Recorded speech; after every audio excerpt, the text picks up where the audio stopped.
এই সিরিজের দ্বিতীয় পর্বে আমরা প্রথমেই যাব চিত্রধারা ওয়াটারফলস, যেটা তিলকধারা ওয়াটারফলসের পরেই এরকম একটা রাস্তা দিয়ে আমরা যাব, এগিয়ে যাব চিত্রধারা ওয়াটারফলসের দিকে।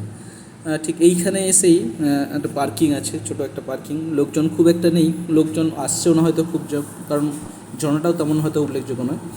তো এটা হচ্ছে চিত্রধারা ওয়াটারফলসের সম্মুখভাগ। এখানে ছোট্ট একটা ঘর আছে, একটা ঘর বলবো না, একটা দোকানের মতো করে আছে, কিছু চিপস টিপস, কিছু তেলে ভাজা বিক্রি করছে।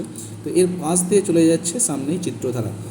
চিত্রধারা তেমন একটা উল্লেখযোগ্য কিছু নয়, বা লম্বা বা অনেক উঁচু থেকে জলধারা বয়ে আসছে এরকম ব্যাপারটা নয়। তবে এটা অনেকটা জায়গা জুড়ে অনেকটা এবড়ো খেবড়ো পাথরের গা বেয়ে এই জলধারাটা একটু নিচের দিকে নেমে যাচ্ছে। তো এই জন্য এটাই চিত্রধারার জলধারা, সেটা আমরা বলতেই পারি। দেখতেও সুন্দর। সবচেয়ে উল্লেখযোগ্য এটাই হচ্ছে যে অনেকটা বিস্তৃত এরিয়া জুড়ে পাথরের গা বেয়ে বেয়ে, পাথরের ফাঁক ফোকর দিয়ে দিয়ে সামান্য কিছু জলধারা নিয়ে আসে। আর ঠিক এই জায়গাটাই কিছু একটা ডাউন পজিশন আছে, নিচু আছে, যেইখান থেকে চারিদিক থেকে এসে জলগুলো ওই মাঝখান পড়ছে, দিয়ে সামনে ওই জলধারা দিয়ে বনের ভিতরে হারিয়ে গেছে, বনের ভিতরে প্রবেশ করে গেছে। তো এই চারিদিকের ভূমিরূপ বা এই চারিদিকের জলধারা বা এই চারিদিকের পাথর বিস্তৃত সমভূমির ভেতর থেকে এঁকে বেঁকে পাথরে গা বেয়ে বেয়ে এই জলধারা নেমে আসছে, জলধারা এগিয়ে আসছে। এটা হচ্ছে চিত্রধারা জলধারা।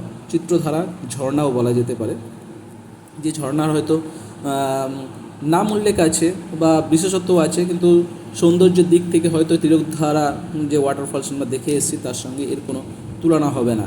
কারণ ঝর্ণাধারা যে যার আপন বৈশিষ্ট্য অনুযায়ী চলবে, যার যার আপন বৈশিষ্ট্য অনুযায়ী নিজের বৈশিষ্ট্য প্রকাশ করবে, নিজের অস্তিত্ব টিকিয়ে রাখবে।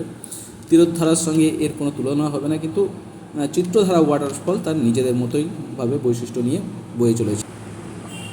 আমি এখন যে জায়গাটায় এখন দাঁড়িয়ে আছি সেটা ঠিক ঝর্ণার মাঝখানে। ওই দিকে একটা ছোট্ট ঝর্ণাধারা নেমে আসছে, এদিক থেকেও নেমে আসছে, এবং চারিদিক থেকে নেমে এসে যেন মাঝখানটা এসে জড়ো হচ্ছে। এদিকেও একটা সুন্দর কয়েকটা ধারা, আর আমি ঠিক তার মাঝখানে। আর এদিক দিয়ে বয়ে যে নিচের দিকে চলে গেছে অনেক বনের ভিতরে। আর আমি যেখানে দাঁড়িয়ে আছি সেটা ঠিক ঝর্ণার মাঝখানের দিকটায়। এদিক থেকেও জলধারা আছে, আবার এদিক থেকেও জলধারা আছে। সুন্দর কুলুকুলু বেগে বয়ে যাচ্ছে এই জলধারা, যেন প্রকৃতি তার রূপ নিয়ে সাজিয়ে দাঁড়িয়ে আছে এদিকটায়, সেইভাবে দাঁড়িয়ে আছে। এই ঝর্ণাধারার মাঝখানে আরেকটা জায়গা আছে ঠিক এরকম। আমি একটু উপর দিয়ে উঠে এসেছি, আর এখানে জলধারাটা নেমে আসছে। ঠিক এই দিকটা তাকালে দেখা যাবে সুন্দর উপরে ছাদের মতো আছে, আর সাইডে দেয়ালের গায়ে কতগুলো ছবি আঁকা আছে এবং সামনে কিছু মূর্তি রাখা আছে।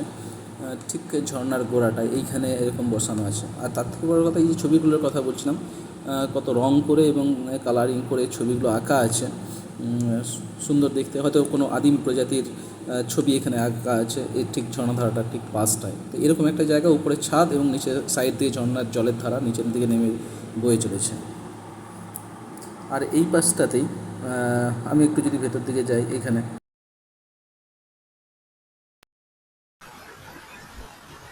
আমি এখন যাচ্ছি ঠিক ওয়াটারফলটার পাশেই, এই মন্দিরের পাশটা দিয়ে। দেখি কতটা যাওয়া যায়, আমাকে নিচু হয়ে যেতে হবে এখানে। একটু বিপজ্জনকও বটে, তবে যেটুক যাওয়া যায় দেখি। এই হচ্ছে ঝর্ণাধারা, এইখানে আর বেশি যাওয়া যাবে না, এটি বিপজ্জনক জায়গা।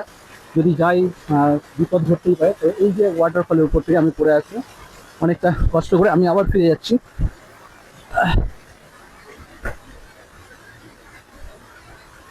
এরকম একটা জায়গা থেকে বেরিয়ে এখন। আর আর এখানেই এই পাশে রয়েছে কতগুলো মূর্তি, তার মধ্যে হনুমানের মূর্তি, বজরংবলীর মূর্তি, আরও কতগুলো মূর্তি। আমি এবার একটু উপর দিকে উঠে এসেছি, ঝর্ণার উপর দিকটা, যেখান থেকে নিচের ছবিটা যেরকম দেখা যায় সেটাও তোমাদের সঙ্গে শেয়ার করার জন্য উপর দিকে উঠে আসছি। সামনে দিগন্ত মাঠ, এবং এখানে এসেই জলধারাটা নিচের দিকে নেমে গেছে। চলুন এবারে যাওয়া যাক আমাদের পরবর্তী ঝর্ণাধারা, যেটা হচ্ছে তাম্রঘুমর। এই রাস্তা দিয়ে আমরা এগিয়ে যাব, যে এখানে গিয়ে পরবর্তী যে ঝর্ণাধারা সেটা হচ্ছে তাম্রঘুমর। কিছুটা রাস্তা পেরিয়ে এসে এরকম একটা জায়গায় আমরা এসে পৌঁছেছি। এখানে বাড়িঘর তেমন নেই, শুধু মাঠ, তার সেরকম রাস্তাটা পেরিয়ে এসে এরকম একটা জায়গা। এই যে ঝর্ণাধারাটা, এটা হচ্ছে তাম্রঘুমর। চারিদিকে সামনে বন, আর এখানে এই জলধারা, তাম্রঘুমর ওয়াটারফলস, এটা যেটা দেখা যাচ্ছে সুন্দরভাবে নেমে আসছে প্রকৃতির বুকে। দেখা যাচ্ছে এটা হচ্ছে কামরাঘুমার ওয়াটারফল সুন্দর, অনেকটা উপর থেকে জলটা নিচে পড়ছে, সেই জন্য এই সৌন্দর্যটা আরেকটু বেশি। আমি তার সামনেই দাঁড়িয়ে আছি। এটার বিশেষত্ব হচ্ছে এই যে জায়গাটা দেখা যাচ্ছে, পাথরগুলো আছে যেন পুরনো কোনো প্রাচীর, কোনো যে দুর্গ থাকে, কেল্লা থাকে, তার প্রাচীরগুলো যেমন হয় ঠিক সেই রকমই দেখাচ্ছে এই প্রাচীরগুলো, মনে হচ্ছে পাথরের সাইজগুলো। এটা মনে হয় এর কারণ হচ্ছে পাললিক শিলায় দ্বারা গঠিত এবং স্তরে স্তরে পাথরটা দিয়ে গঠিত হয়েছে বলে এইগুলো এরকম নাই। তো সেই জায়গায় দাঁড়িয়ে আছি আমি, তাম্রঘুমরের জায়গা একটু দেখাবো কাছ থেকে এইখান থেকে। এই হচ্ছে তার প্রকৃত রূপ, অনেকটা উপর থেকে জলটা নিচে পড়ছে, হচ্ছে তাম্রঘুমর। যে জায়গাটায় আসছে সেটা হচ্ছে মেদ্রি ঘুমর। মেদ্রি ঘুমর বলেও একটা ওয়াটারফলস আছে, তার কাছাকাছি আমরা যাচ্ছি। ঠিক এইখান থেকে দেখা যাবে, এই পাশটায় আছে। তো এইরকম একটা 360 ভিউ জায়গায় আমি দাঁড়িয়ে আছি, যেটা কেবলমাত্র পাহাড়ের উপর থেকে দেখা যায়।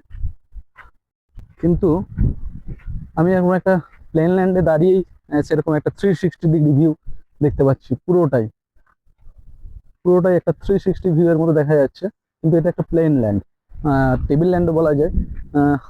কিন্তু যেখান থেকে চারিদিকের সমান প্লেন ভূমিটা দেখা যাচ্ছে। মেদ্রি ঘুমর যে জায়গাটা সেখানে আছি, এইখানে সেই ফলসটা দেখা যাচ্ছে, এইখান থেকে দেখতে পাবো। আমি যাচ্ছি, এই হচ্ছে ফলস, ছোট্ট একটা ফলস, ওয়াটারফলস। হয়তো এখন বর্ষা বলে এইটুকু রূপটা দেখা যাচ্ছে, যদি বর্ষা না থাকতো তাহলে হয়তো এই জলের পরিমাণটাও আমরা দেখতে পেতাম না। তো যেটুকু দেখা যাচ্ছে এটা হচ্ছে বর্ষার জন্যই, কারণ যে জলের ধারা যেটুকু দেখা যাচ্ছে সেটুকু মনে হচ্ছে যে যখন বর্ষা ফুরিয়ে যাবে এর অস্তিত্ব হয়তো আর থাকবে না। তো যাই হোক, তবুও তো দেখা যাচ্ছে একটা ঝর্ণার মতো অংশটা। তার থেকেও বড় কথা আরো সামনের যে ভিউটা, সামনের যে ভিউটা দেখা যাচ্ছে এত সুন্দরভাবে।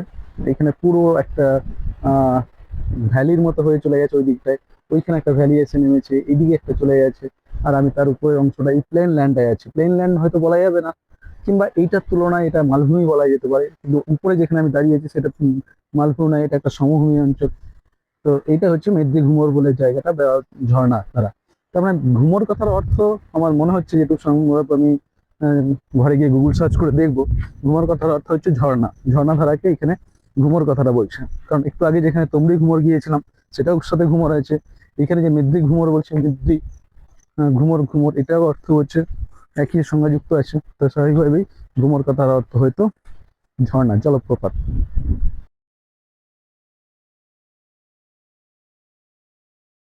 এরপরে আমাদের যে প্রধান উদ্দেশ্য বা যে জায়গাটার জন্য আমরা এগিয়ে যাচ্ছি বা এসেছি এই জগদ্দলপুরে, সেটা হচ্ছে চিত্রকূট ওয়াটারফলস। সেই রাস্তা দিয়ে আমরা যাব সেই চিত্রকূট ওয়াটারফলসের দিকে।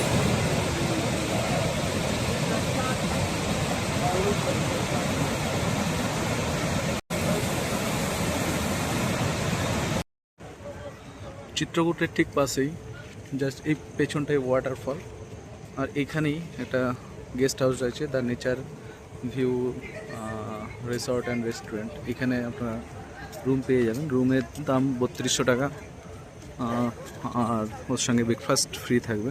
তো এইখানে আপনারা অ্যাভেলেবেল পেয়ে যাবেন এই জায়গাটায় ভেতরে। বেশ হসপিটালিটি বেশ ভালো।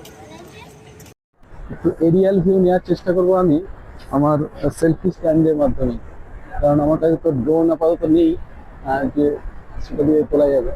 তো এটা হচ্ছে যতটা উপর থেকে তোলা যায়,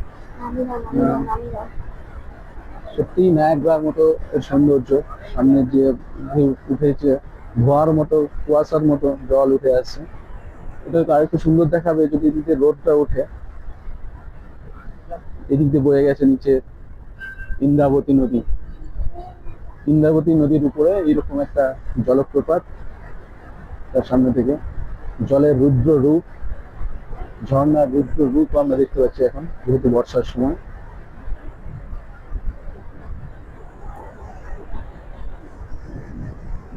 এই যে ছবিটা দেখছি এটা আমার হোটেল, যে হোটেলে আমি ছিলাম সেই হোটেলের ছাদ থেকে এরকম একটা দৃশ্য দেখা যাচ্ছে। তার মানে হোটেলটা একদম ঝর্ণা শুরু হচ্ছে যেখানে, সেইখানেই অবস্থিত, তার ছাদ থেকে এরকম একটা দৃশ্য দেখা যাচ্ছে।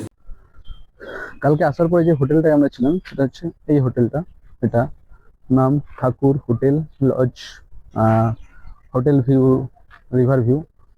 এই হোটেলটাই ছিলাম। এটার হসপিটালিটি অতটা ভালো নয়, তবে রেট কম অনেকটা এরকম একটা জায়গায়, যেহেতু এর পাশে এরকম একটা অনেকগুলো রিসর্ট আছে যার প্রাইস প্রায় 3, 3.5, 4,000, 5,000 টাকা দাম।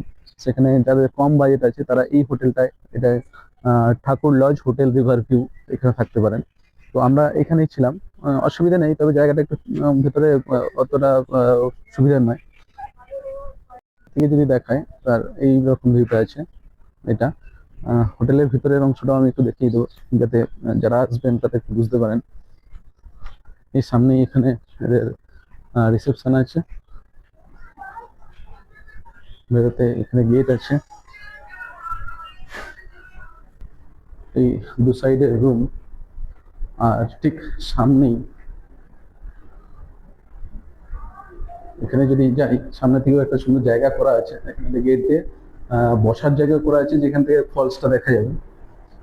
জাস্ট এইখানে ভেতর থেকে বেরিয়ে এলে ঠিক ফলসটার সামনেই, যদিও যেখানে জলটা পড়ছে সেটা আমি দেখতে পাচ্ছি না, কিন্তু এইটুকু অংশটা আমরা দেখতে পাচ্ছি যে এইখানে বসে সময় কাটানো যাবে।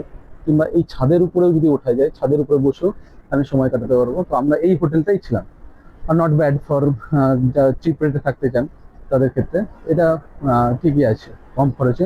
আমাদের কাছ থেকে রেট নিয়েছে মাত্র 1300 টাকা, 1500 টাকা বলেছিল, কিন্তু মাত্র 1300 টাকা নিয়েছে। কিন্তু সেই তুলনায় রুমের কন্ডিশন সেই তুলনায় অতটা ভালো না, এটা 1,000 টাকা বা 800 টাকা হলেই ভালো হতো। তবু এরকম একটা জায়গায় পাওয়া গেছে কম খরচে, এটাই অনেক।